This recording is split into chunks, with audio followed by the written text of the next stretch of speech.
Are you ready to roll? Okay, do you want to start the recording? Okay, so thank you everybody for joining us at our last event in the Social Justice Week conference that has been happening since 2015. I am Caitlin Henry, I lead the social justice organizing class, and throughout the week you've seen our wonderful presenters' bios up here on our slideshow, and I'm going to go ahead and introduce Andre Bailey, who's been doing 30 years of justice work at Sonoma State, and he's going to talk about his work. And then we will have our awards presentation, and we will present some awards to the awardees who were able to make it today. And we will close out the week and probably at the end play some of the videos that are recaps of what we've done in the years past. So thank you all for attending this week, and I will turn it over to Andre Bailey. Give him a round of applause.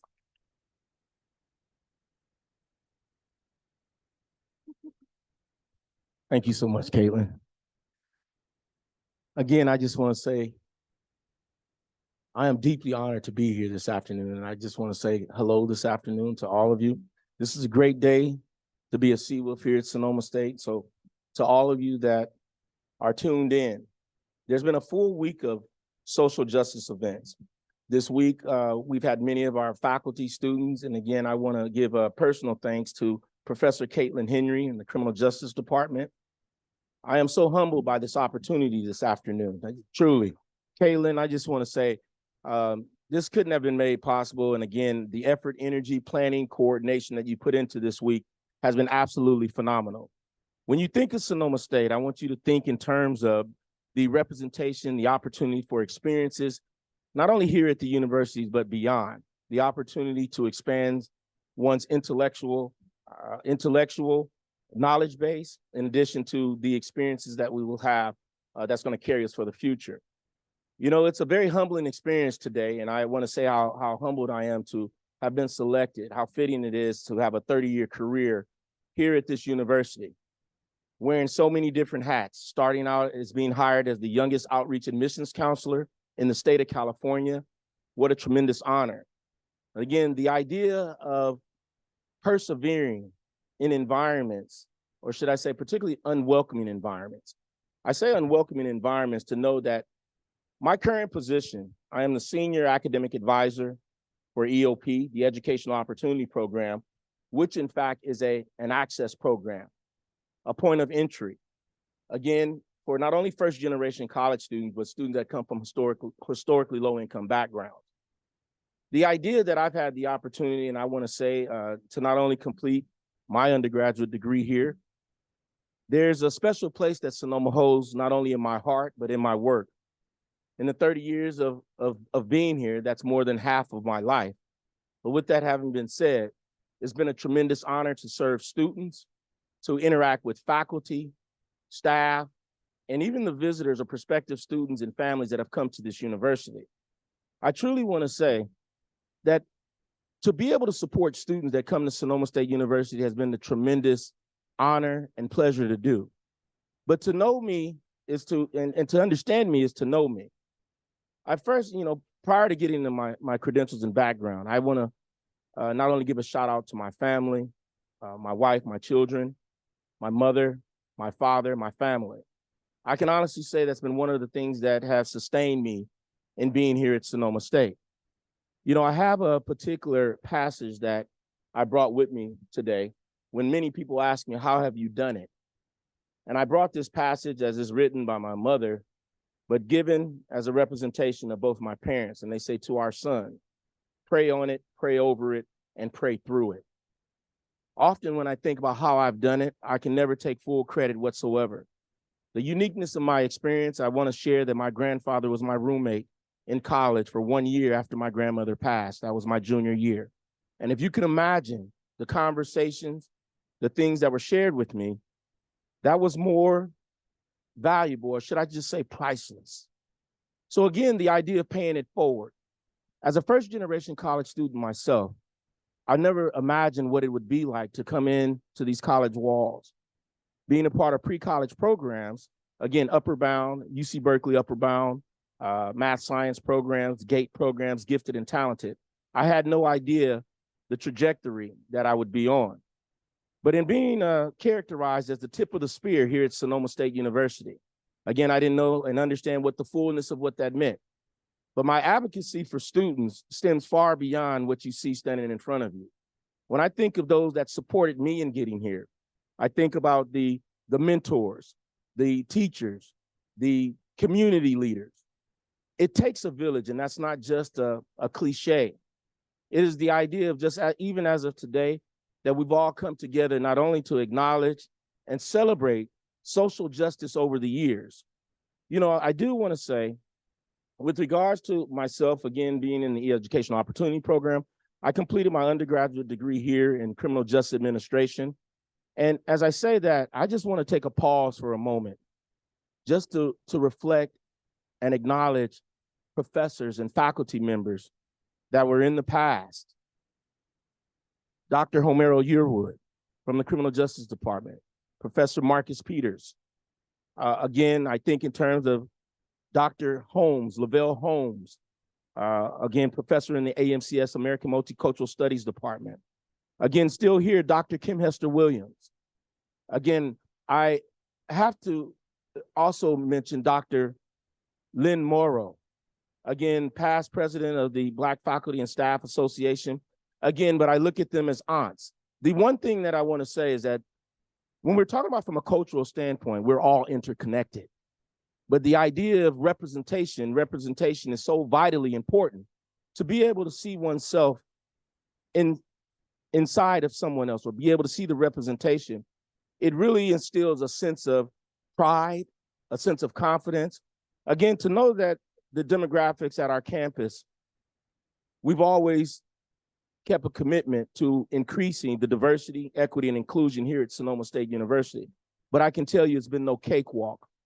I want to thank my colleagues that currently are here, and I'm not saying in the room, I'm saying here at the university, where I've had a tremendous amount of support. And I say that support has not only been from a work standpoint, but from an emotional standpoint, from our support in providing, helping students succeed academically. Again, I call on colleagues in the past, Sandra Shan, Lori Dawson, Susan Polito, confidential advocate, again, having long nights into the AM hours.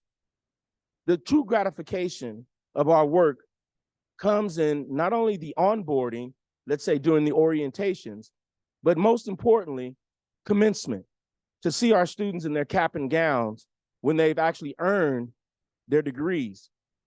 But the one thing that I want to share with you today, the extensive training that I've had, I don't know if I shared.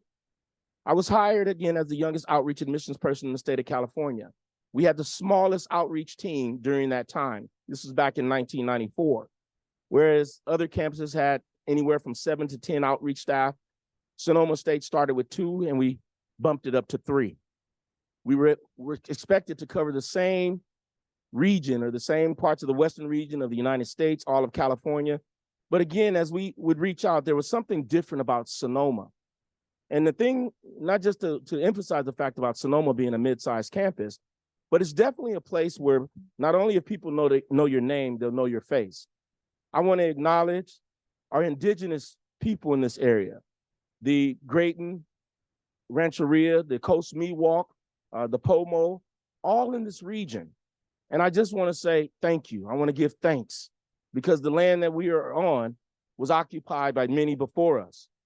And so when I think in terms of the importance of supporting students, all students, but particularly underrepresented student populations, this has been one of a more challenging endeavor to sustain and maintain over the course of the years. But I will tell you what keeps one going is the idea of hope. You can't have hope without faith. And when I say that, it's to say that having the hope that our students would thrive, will become the best that they can be, it is important to reflect on the social justices that came before. When I think of the Kwame Ture's, formerly Stokely Carmichael, when I think of, I can say Muniga Lumumba, having all of these people come to Sonoma State. I was thinking of Bobby Seale, the number of workshops and I would say not just the assemblies, but the trainings the actual training, to hear the stories of those that have come before us. The one thing that I do recognize that's not taught at the university is wisdom. We have to be around for some time to have wisdom. Systematically, we know that there's institutions that have created policies that would keep others out, keep others from accessing opportunities.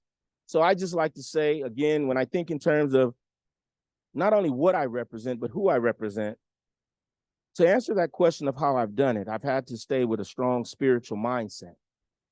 That strong spiritual mindset has allowed me to do a lot of self-reflection, but most importantly, to know that we're all in this together. We're all in this together. In the year 2023, understanding that there's a lot of global chaos amongst our nation, within the world, we are the ones that we've been waiting for. As Gandhi mentioned, as Gandhi stated, we are the ones that we've been waiting for. And should I say you are, particularly you as students. You know, it's our hope that you continue your education and understand that education is a lifelong journey.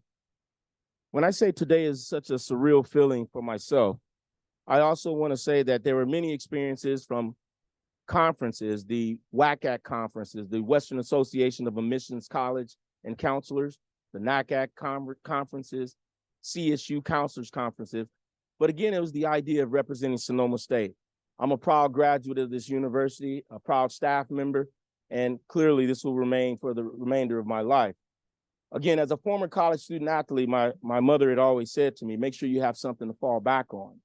And with that being said, that was a code for completion of the degree.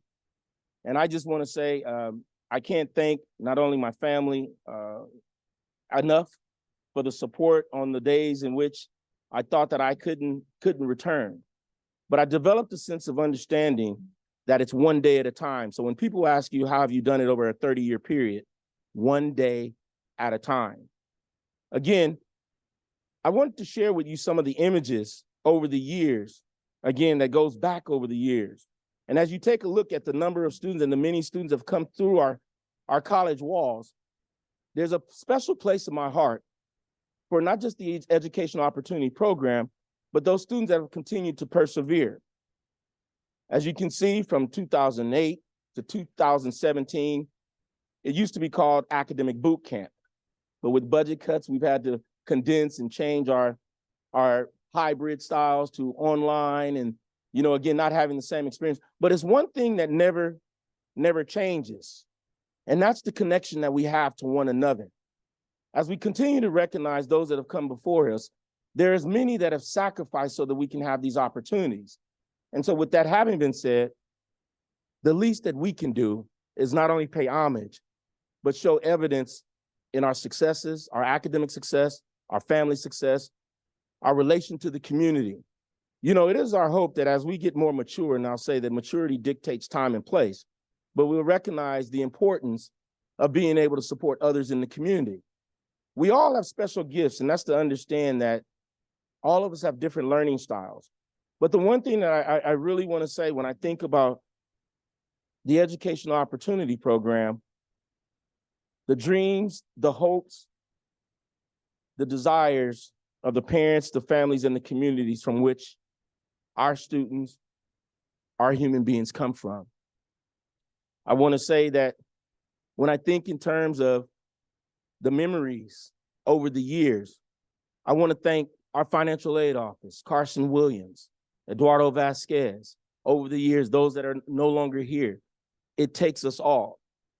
You know, with that having been said, I just really want to say, as you see some of the images that are very different from the images that are taken today, there's a sense of innocence. There's a sense of connecting to knowing that we all are to be seen, heard, and valued.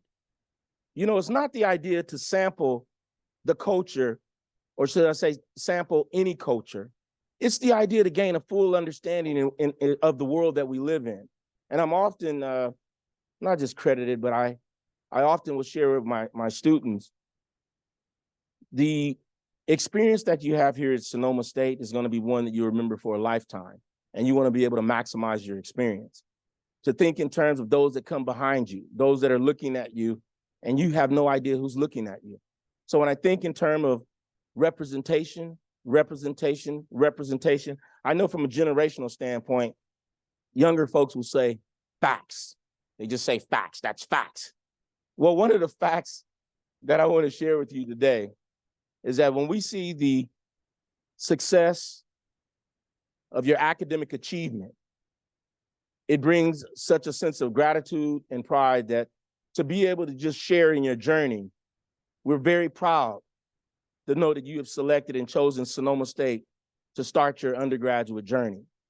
With that having been said, I just want to say thank you. I just want to say thank you. Thank you for the opportunity to serve. In my idea, there's no greater service than that of public service. When I think about the idea of representation, we all think about who we would like to be like, the characteristics of those people that we want to be like. Again, I reference parents and grandparents and family, but the idea of someone like Nelson Mandela, someone who's been incarcerated for over 27 years of his life and comes out to be the president of a nation. These are very inspiring and motivational people that I continue to look to be like. Because as we know, one day we will no longer be here. And how fitting is that to say as coming to an end of a 30-year career here at the university. But when I see the smiles of students, when I see the career success and the career achievement of students, it always lets me know that the work that was put into it was not wasted, that it was definitely work that went, how can I say, it's no words that can speak of the quality of life that students and people will have by applying themselves. And I'm a firm believer that hard work, good things will happen. It's not by luck. Again, the time that you've taken in your classes, the time that you've spent studying, I just want to say, again, I want to give thanks to those that's come before us. If it had not been for them, when I think about the third world strike in San Francisco, that people still to this day are putting their lives on the line so others may have opportunities. So again, when I thank all of you for the programming that went on this week, it's the programming of social justice that allows all of us as a society to continue to stand, to continue to weather storms that we may have not faced yet. So again, I just want to say thank you. I can't say thank you enough. The idea that we will continue, and this university will continue, I say that on the basis that I believe in the mission of the university, but not so much just the mission of the university, I believe in the people. It's the people that makes things happen. It is very important to align yourself. It's not the idea with good people. It doesn't mean that we all have to agree. But I think America's pathology is the absence of dialogue. It is so important that we communicate and talk with one another. The only way that we can get a full understanding of other people's experience is to make sure that the conversations that we have with one another are genuine. You can be the best you than a second-rate anybody else. You can be the best you than a second-rate anyone else. So when you think in terms of the opportunities that come your way, there may be opportunities to work with young people. And remember, these young people are always looking. They may not say too much, but they're always looking. It is important that we look at our health, our safety, again, and make sure that we live in communities, or should I say support communities that we can be safe in. Again, the idea that these walls that we will one day no longer occupy, it's always the idea of thinking about those that have come before us, what you will do in this lifetime. But I'll tell you, if you do it from the standpoint of heart work, again, the head work is always going to be there, but you can never go wrong with work from the heart. I want to say that staff that I've worked with over the years and those that I are no longer working with have all made a difference, not only in my life, but collectively the impact that we've had on thousands of lives.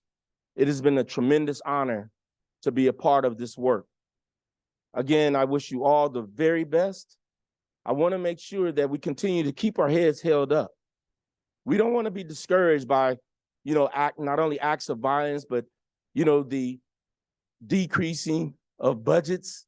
We want to make sure that we understand the most important aspect is our interconnectedness with one another.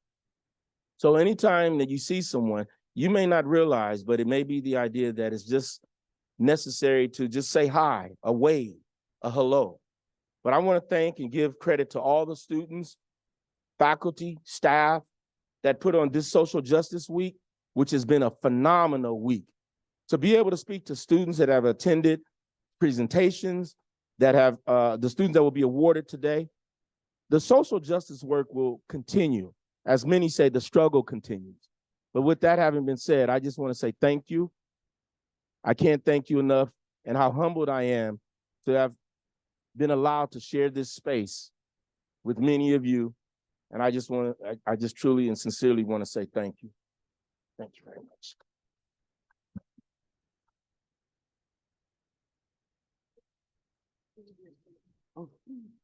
Oh, and please let me not be remiss. And Caitlin, thank you so much for reminding me. We're in unprecedented times in this particular era. I had the pleasure of being a part of a collective group of statewide doctors that are working with the Male Success Initiative. And with the Male Success Initiative, I had the opportunity to be published in the Educational Science, or again, as a co-publisher. Again, we were looking at the experiences of men of color to close the achievement gap. To close the achievement gap, I'm part of the state initiative. And I should say that Sonoma State is the 17th campus to come on board with the MSI, of the Male Success Initiative. The objective is to close the achievement gap of young men of color.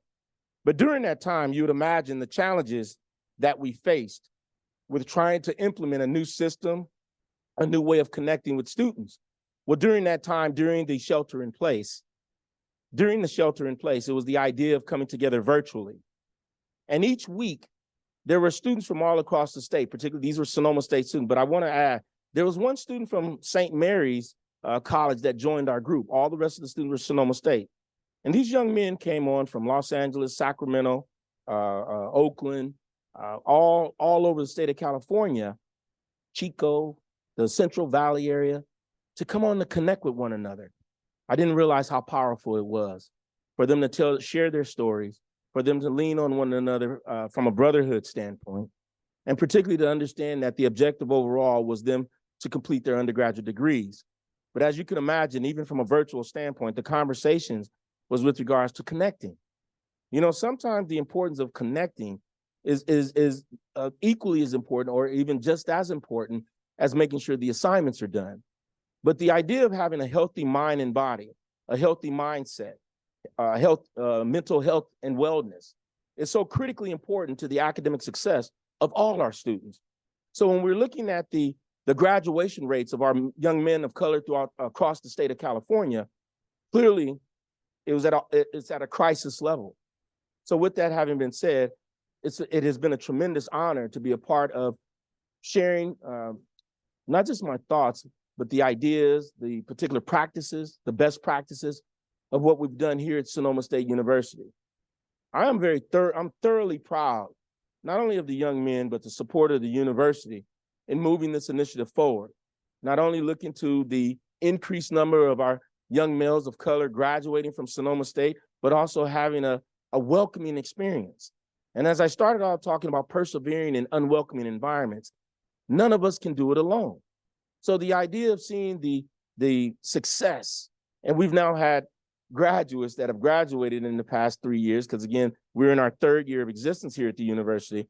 It is my hope, and I invite you all to read the article, particularly with the best practices, but to know that we're doing some great work here at Sonoma State. And again, as we reference the males of color, it's not just the idea of the young men of color. Many of the workshops and the information has been given. We've extended that invitation to many of our women, our female peers here at the university. And I just want to say thank you for all of your support. The idea that it will continue, it is my expectation that the organization will even be stronger, will even get stronger.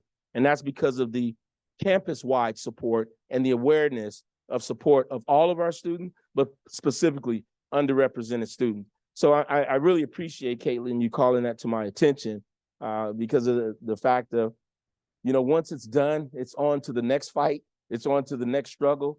But again, I just want to say thank you for the opportunity. And I'm just humbled to have been invited to speak and share some words today. I'm all for the celebration. This is a great week of Social Justice Week concluding. But again, without you, this could never happen. So I just want to say thank you. All right, thanks. Can I keep the slide advancer, please? Oh, absolutely. Okay, and I'm going to advance to asking Susan to come up. So we have a few awards today, but not everyone could be here. So our first awardee is the recipient of 2 awards, the Staff Award. These were awards designed a few years ago by students in the class. So Shelby Wade is the student who originally named Social Justice Week in 2015, and students have been involved in the organizing of that week since. And a few years ago, we started these awards, which students came up with and named. So the Staff Award is the Justice Awareness Award. This is for a staff member who actively participates in raising awareness about social justice issues and taking action to further social justice in the Sonoma State community. So Kenya was the recipient of that, and we have a little blurb up here that Susan will read, but I will also say that Kenya won the Student Award as well, which is the Seawolf Commitment Award. A student who has demonstrated their commitment to making our school, community, and world more equitable for all individuals. The student has demonstrated that they are committed to enriching the lives of the SSU community and is a person that embodies the Seawolf Commitment and Social Justice Week values. So I'm going to present Susan with both of these certificates, but I also see Kenya in class, and she is the student leader for the Social Justice Week. So one of us will take it and give it to her next week. So I leave it to Susan to present these to Kenya virtually. Thank you, Caitlin. If you could just go back to the what I wrote. So first of all, I just want thank you, Caitlin, and I want to parrot what Andre said. This has been an incredible week of awareness and sharing and education and prevention, and there's so much happening in our nation right now. This week is so important, not only to our nation, but to our community, our students. And Andre Bailey, you said something really interesting when you were just speaking. You talked about the people who you aspire to be like and who have mentored you. And I can tell you in no uncertain terms that I have supported a number of students who, when we meet in my office and we talk about advocacy and things that they are needing to succeed while being survivors, somehow it always comes up that these students aspire to be the next Andre Bailey. So I think it's really cool that you're leaving such a legacy here, and you will be sorely missed upon your retirement. 30 years, you look damn good for 30 years. So thank you, Andre. It's been an honor and a pleasure to call you my colleague and my friend. So I'm Susan Polito. My pronouns are she, her, and hers, and I am the campus confidential advocate. As I mentioned, I support and work with people who have been impacted by sexual violence, dating violence, domestic violence, sexual harassment, and stalking. And I'm celebrating my 5-year anniversary on April 9th. And I can't think of any other place where I would rather work and be. The students at Sonoma State University are amazing and wonderful. And to be able to witness the journeys that these students endeavor daily, getting out of bed and being able to brush their teeth is an accomplishment. Being able to attend class is an exorbitant task, and they're making it. I support 130 students an academic year, which is astounding because our numbers don't reflect that. These are students who come to us as survivors.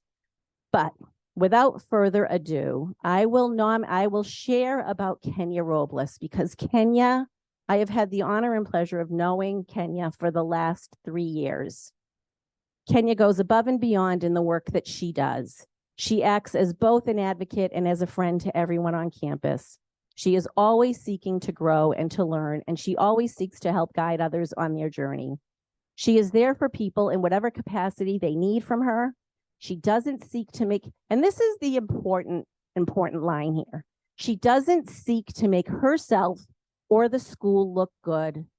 She seeks to do what is right. And that is true advocacy. It's not about making the university look good or yourself look good. It's about what's doing right for the person in front of you. Kenya was a participant in the vagina monologues, and Kenya's monologue was My Short Skirt, which talks about preventing rape and ending rape culture, which we had a presentation on last night. Kenya has been there for some of the students that I do work with and support because she cares so much. And I am so happy to and pleased to have nominated her for this award. And I'm really pleased that she is the recipient of it. Thank you, Caitlin.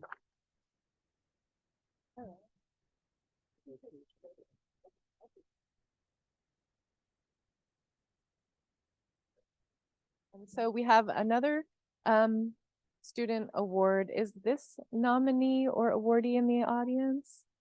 No. Okay. So I will read this.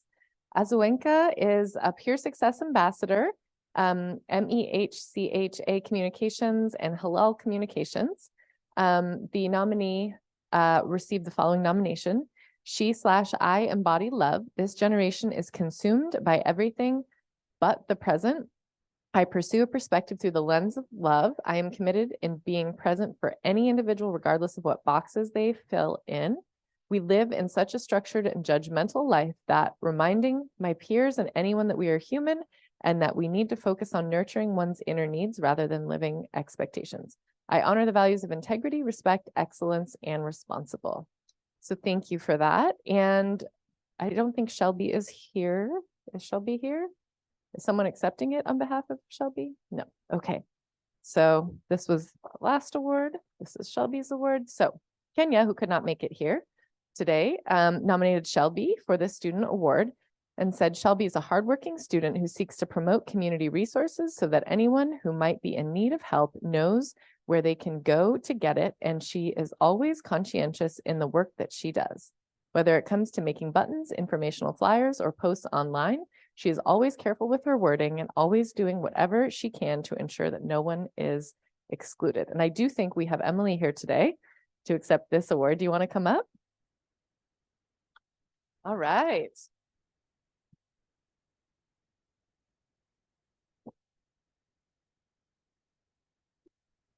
Thank you so much. Do you want to say some words? And I presented virtually to you. Oh, thank you, thank you. Hi everyone. So I was the one to nominate Serena. So I could really quickly read what I said. So I said Serena's path to Sonoma State wasn't the easiest. She endured a lot of hardships on the way, and even during her time here at Sonoma State.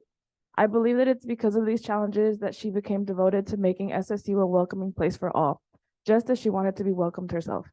She goes above and beyond to help students around her feel included and invite students to study with her, therefore exemplifying CBOL values. Mouthful. She also tutors at Lark and is the helping hand students need in order to excel academically. She's the recipient of multiple awards and scholarships that speak volumes of the student and person she is. But if I could say a little bit more. So Serena is my sister. She's the one who brought me into my beautiful organization. And because of her, what resonated with me, something that Andre said was getting involved, it's never too late to get involved. And for me, I got involved my 4th year because of Serena. So I think, she she's always the one to, extend that helping hand and say, come with me, let's do this, let's do that, because she's involved in everything. So I'm just, really proud of her. And I'm really happy that she did get this award. So yeah, and then quickly, she wanted me to say something. Sorry. Thank you. It's short, but she said, I'm incredibly honored to have won this award, and I'm so sad I wasn't able to make it tonight due to work. As a graduating senior, I'm so excited to uphold the CBOL commitment, even as an alum. So yeah, thank you. Round of applause. Okay. Thanks so much. Okay, great. Some more about Kenya. Now we have the Faculty Award, if our awardee wants to come up.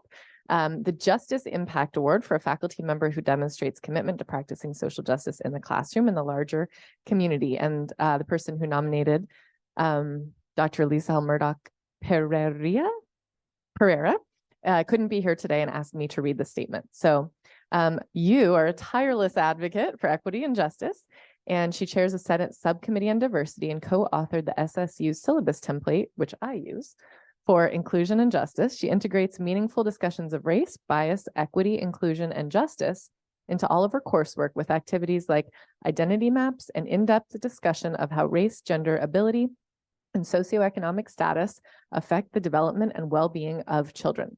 She never misses an opportunity to include BIPOC voices, such as ensuring that BIPOC authors and scholars are prominent in her course materials. Anyone who has encountered her is sure to have experienced her passion for justice. Oh, I thought it kept going. Sorry. Sure to have experienced her passion for justice. Let's give her a round of applause.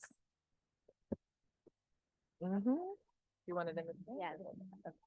Yeah. Thanks so much. And thank you all for being here today. I want to honor the work that Andre Bailey shared with us earlier. It's an incredible career. And I'm really delighted to see that one of the specific people I wanted to thank is here in this room, Natalie. I am so thankful to my students and my former students for this award. And I had in my notes right here, be sure you mention Natalie and her tireless work and her tireless efforts. And the students in this room are what makes this university happen. You're the reason for our being here. You're the reason for this event. You're the reason that any of us have the chance to advocate for social justice. So even though these awards go to many of us, this is really an award for the students here. And this week is a week for our students to celebrate. And I'm so thankful that this week exists. Before I go any further, I do always give a land acknowledgement whenever I speak publicly, and I want to acknowledge the Coast Miwok and the Southern Pomo. In particular, as a white person, I have benefited from the negation and genocide of these peoples, and I want to recognize that racialized violence of my ancestors, and I also want to recognize and celebrate the Coast Miwok and Southern Pomo in their existence today. I have Coast Miwok students in my classes. Some of you may be tribal members or affiliates. I don't know that, but I want to celebrate and recognize and honor that resilience and that commitment to keep going and that very active presence in our community. I'm so happy that there's a land acknowledgement here as well. So thanks so much for including that in our presentation. I do have a couple of thank yous that I want to give for this award, and I wanted to thank our students first and especially to thank Natalie. I also want to honor and thank Frankie Avila, who's not here. He's an alum student of mine who's been particularly influential in my own social justice journey and in thinking about socially just action and education. So my work is with young children, and my own son is here. So I want to thank my family. Ronan, my son, was right there. He's 6, and his dad, Ron, couldn't be here today because he's working. But this award, just like it's for the students, is really for them as well. Their work and what they've given up for me to be able to advocate for social justice is huge. And that's really special to me. I also want to thank my colleagues on the Senate Diversity Subcommittee, and I've been privileged to chair that committee for the past 2 years. I'm looking forward to passing that chairship on next year. But for those of you who don't know about the Senate Diversity Subcommittee, all are welcome to our meetings, and I encourage you to come and attend as a guest if you're not attending as a member, because it's a great way to learn about the social justice work that's happening on campus and to be really active in terms of advocacy, specifically for students and for faculty members of color, faculty members who identify as trans or who choose not to ascribe to the false binary of gender. So it's a really special and supportive space. I am so glad it exists, and I want to make sure that others in the university campus, in particular those who are passionate about justice, know that it's there and have the opportunity to attend. And those are listed on our meeting times and dates are listed on the Faculty Senate website. And you can get the Zoom info from there as well if you'd like to come and learn about the work that we're doing.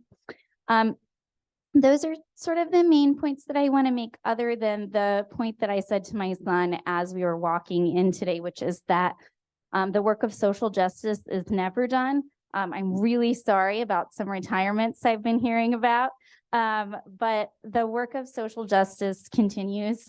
It must continue, and it's not over. We are here in this moment celebrating, but this isn't a celebration of any kind of completion. And I hope that we all, and I see that in this room, I'm sort of preaching to the choir, but I hope that we all maintain that commitment. I know for me, receiving this award is not only a celebration of some of the work that I've done, but more importantly, it's a reminder of the work that needs to continue to be done here on this campus and in our world. So thank you all so much. Okay. And we have our last award, which is our alumni award that I'm pulling up here on the slide.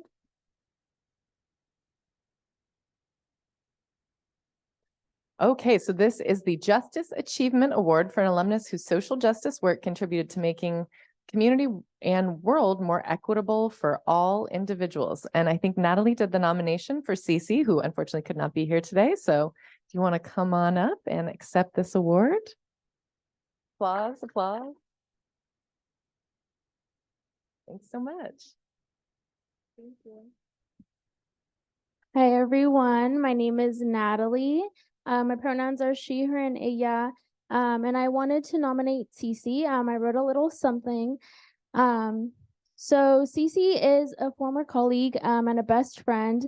It is my honor to stand here with you all today and talk on her legacy, advocacy, and leadership of this resilient student leader and alumni.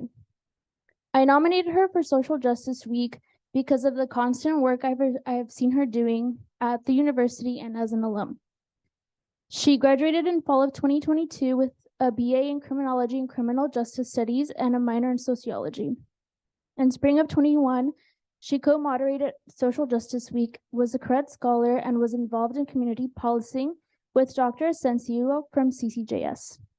She also presented at the Pacific Sociological Association at the Hannah Institute and with the Reciprocity Mural team. In fall of 22, she was involved in 2 different research projects with Professor Henry and Dr. Paternini, focusing on generosity practices and looking at CDCR dates about prison referrals. Not only did this alumni advocate for students through research and findings, but also through her active engagement in AS as Senator of Diversity, Lambda Sigma Gamma Sorority Incorporated, FAST program, CASE, and many more. This alumni is currently working on looking into other universities for her master's to further her education in a lifelong career that gives to any and all communities. And I know Andre also was up here. I know Cece can't make it today, but I know that she would say that Andre has been a big influence in her life in regards to the EOP program and retaining her stay at Sonoma State University. But that is all I have to say. Thank you so much. She's gonna come pick it up Wednesday at my office. Okay. All right, and that is what we have to end Social Justice Week, other than our reception of some food and drink. So I will play some videos from past years to inspire a prospective student who's here thinking about coming to Sonoma State. So yeah, we also want to give a thank you to all of our fabulous events and services. What did I say? Conference and event services. Did I get that in the right order? CES, Conference and Event Services staff. So we have a bunch of folks here today. We have Zachary and Chance here today, but we've had Jenna, Melissa, Caleb, Grayson, and a bunch of other people, some who you saw coming in and out, who were fabulous participants and not just staffing, that made everything great all week. And Stephen, who's the assistant to the dean, who was responsible for getting all the food for you. So thanks to everybody there. And in the beginning, I had to thank you to our 4 student leaders this year, in addition to Kenya, who was our student instructional student assistant. So let me just get back our student leaders, and then we will close out with the videos on those slides right before that. So Grace, Abigail, Stacy, and Gianni were our student leaders this year, and Kenya was our instructional student assistant. And if we can play the recap videos as we enjoy some food and drink, we can stop the recording, but just let those videos play of past years. And I think some people that were mentioned today are actually in these videos. So thank you for everybody. Please enjoy some food while the videos play.